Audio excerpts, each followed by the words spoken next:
Okay, go. Okay, so we need to be in standard form, which we're not. It says in that we need to subtract the 4x so that we move him over because he's positive. To be in standard form, where do I need to move that? The beginning, the middle, or the end? In the middle. In the middle. So that gives me equals 0. So I'm just going to rewrite my x squared. Now I have minus 4x minus 8 equals 0. So now we're in standard form. X squared, then an x, then a constant equals a 0. Now we're going to identify a, b, and c should be numbers. A is the number in front of your quadratic, or the x squared. So what number is in front of x squared? A 1. So that's A. A is 1. B is the number in front of the linear, or just the x term. So what number is in front of x? Negative 4. Negative 4. Whoops. That negative is important. You gotta have him. C kind of stands for constant. What's our constant? Negative 8. The same thing, that negative is important. Negative 8. Okay. So now if you go down and look at your example, it says x equals, and we got a bunch of blanks. This is us filling in our quadratic formula. We looked at our quadratic formula. You're going to memorize that. But for now, I have the steps out for you. So quadratic formula says negative, then our b value, which what numbers are b? Negative 4. So I'm going to put negative 4. Plus or minus the square root of b squared. So what was b again? Negative 4. Minus 4 times the a value, which for us is 1. times our c value, which is Negative 8.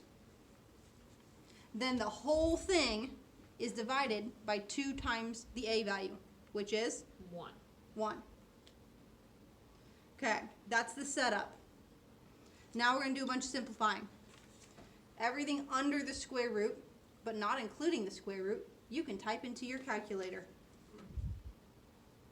Do these parentheses all matter? Yes, because when you have a negative and you square it, it's important that it's in parentheses, which is why I did that. These two don't have to have parentheses, but make sure you have time symbols if you don't have parentheses. So once you put that in your calculator, you should hopefully get 48. But make sure you do it to make sure you get 48. Okay. Now we're going to simplify. You're going to put square root of 48 in your calculator. Put the square root symbol, and then 48. And then you need to round to the 100th, 2 decimal places. Make sure you round correctly. You should have gotten 6.93. And then 2 times 1 is 2. I also should point out, see how this 4 is positive? Back up here. I had a negative and a negative, and 2 negatives make A positive. a positive, which is why this 4 is now positive. Okay, now we're going to split this up because this is plus or minus, so we have 2 problems. So we have a plus and we have a minus. So we just copy the numbers down we already had. 6.93 on the top and 2 in your denominator. That one was plus, and this is the same thing, but now I have a minus sign. Now you're going to simplify your numerators. So I have 4 plus 6.93, which gives me what? Hold on, let me type that in. 10.93. And our numerator, or sorry, our denominator is still 2. Then we come and do this one, same thing, except now you have a minus sign. So 4 minus 6.93.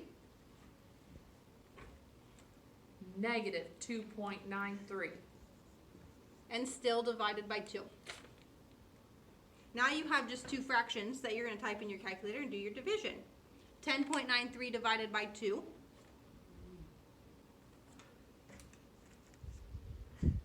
$5.47. And then you do the same thing with this one. Negative 2.93 divided by 2 is negative 1.47.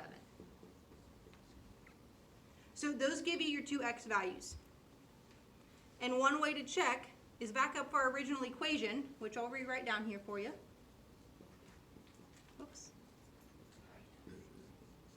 you should be able to plug this x value in for x, and they should be equal. So 5.47 squared minus 8 should equal 4 times 5.47. Now, we did round, so they're not going to be perfect, but they should be close. So you're going to do that, and you're going to check both, and they should be close. And if they're not, you come talk to me. Same thing should happen with our other one.